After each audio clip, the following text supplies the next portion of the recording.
इस दुनिया में धर्म और अध्यात्म का एक अलग संसार है। इस विषय पर जितनी भी बात की जाए उतनी ही कम है।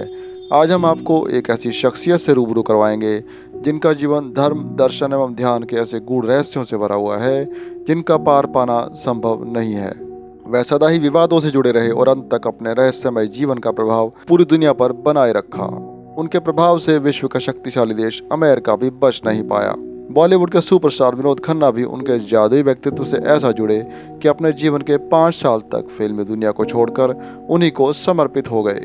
वह एक संबुद्ध रहस्यदर्शी कहलाए और एक धर्मगुरु के रूप में अपनी ऐसी जगह बनाई जिसकी जड़ें आज भी बहुत मजबूत हैं। ऐसे महान व्यक्ति का नाम है ओशो। इनका असली नाम तो चंद्रमोहन जैन है, लेकिन इन्हें ओशो रजनीश के नाम से भी जाना जाता है। इनका जन्म 11 दिसंबर 1931 को भारत में मध्य प्रदेश के रायसेन शहर के कुचवाड़ा गांव में हुआ। इनके पिता का नाम बाबूलाल जैन और माता का नाम सरस्वती जैन था।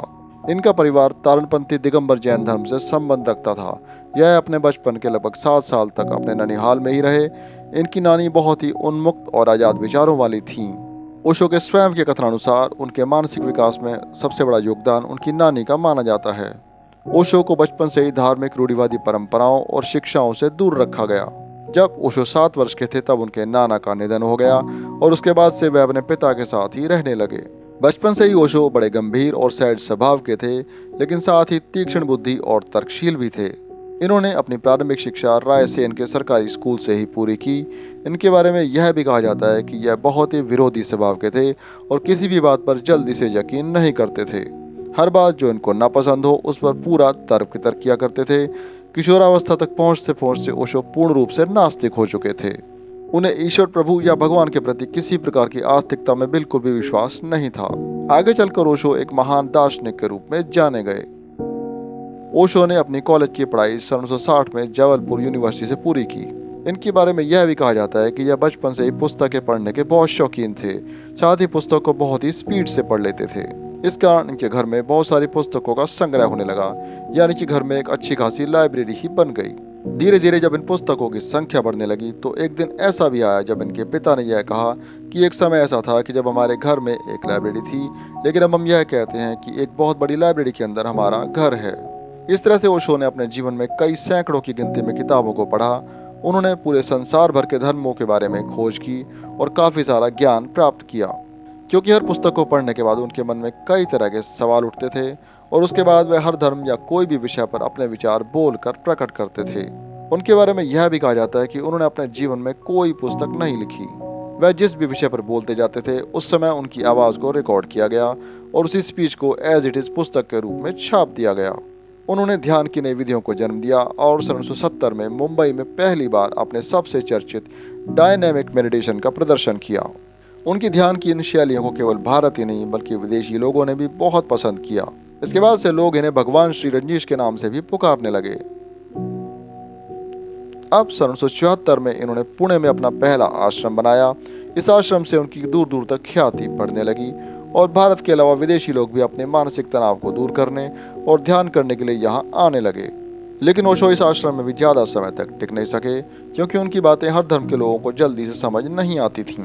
लोग ओशो की आज़ाद विचारधारा का विरोध करने लगे और उन्हें यह आश्रम छोड़ना पड़ा।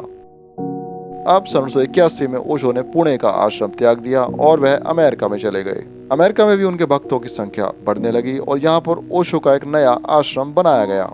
अमेरिका के ओरेगन सिटी में रजनीशपुरम के नाम से एक बहुत बड़ा आश्रम बनाया गया। यहाँ पर सन 1982 में बॉलीवुड के सुपरस्टार विनोद खन्ना भी आए।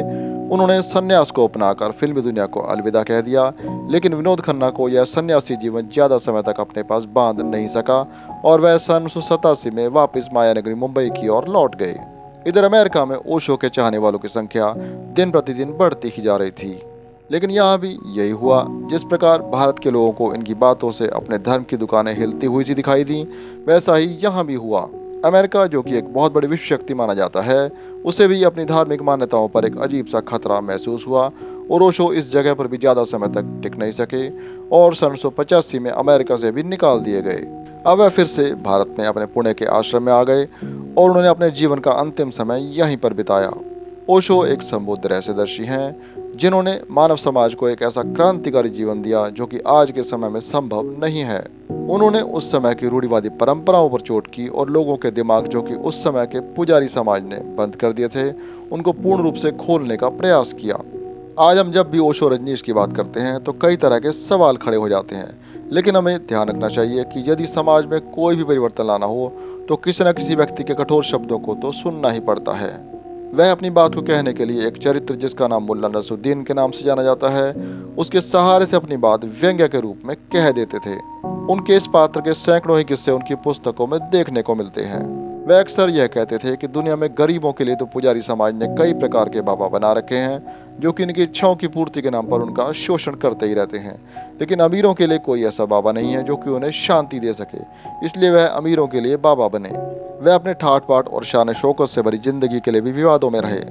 उनकी पोशाकें, उनकी गाड़ियाँ, उनकी घड़ियाँ और बड़े बड़े महलों में उनका निवास अपने इस राजसी जीवन के लिए भी वह काफ़ी चर्चा का विषय बने रहे। वह कहते थे कि दुनिया में धर्म तो बहुत सारे हैं, लेकिन मैं कोई नया धर्म लेकर नहीं आया। मैं धर्म नहीं, धार्मिकता सिखाता हूँ। यदि धार्मिकता क्या होती है यह जानना चाहते हो तो ही मेरे पास आना। ओशो के विषय में एक बात बहुत प्रचलित है कि अपने जीवन में उन्होंने बचपन से लेकर और अंत के समय तक जिस भी विषय पर बोला उस पर खुलकर बहुत सटीक बोला। वह अपनी कही गई बात पर सदा अटल रहते थे और कभी भी किसी बात को गलत मानकर कभी कोई माफ़ी नहीं मांगी। आज के समय में भी उनके प्रवचनों और उनकी पुस्तकों को पढ़ने वालों की संख्या लाखों से भी ज़्यादा है। लोग उनकी विचारधारा से प्रभावित होकर अपना जीवन बदल रहे हैं और ध्यान को अपनाकर तनाव से मुक्त हो रहे हैं। इस महान विचारक की मृत्यु 19 जनवरी 1990 को पुणे के आश्रम भारत में हुई। कहा जाता है कि उनकी मौत हार्ट फेल हो जाने के कारण हुई। हम यह भी मानते हैं कि ओशो के विचारों से आज का समाज भी पूर्ण रूप से सहमत नहीं है, लेकिन हमने इस वीडियो में आपको ओशो रजनीश के जीवन का एक ऐसा पक्ष बताने का प्रयास किया है जिससे उनकी सकारात्मक छवि इस समाज के सामने प्रस्तुत हो सके। ओशो रजनीश का नाम एक क्रांतिकारी दार्शनिक के रूप में सदा याद रखा जाएगा। दोस्तों, देश दुनिया की महान हस्तियों के इतिहास से जुड़ी ऐसी ही जानकारी हम आपको आगे भी देते रहेंगे। अगर आपको हमारा यह वीडियो पसंद आया तो लाइक, कमेंट, शेयर करना न भूलें और हमारे चैनल को सब्सक्राइब जरूर करें। इसी तरह से हमारे साथ जुड़े रहने के लिए धन्यवाद।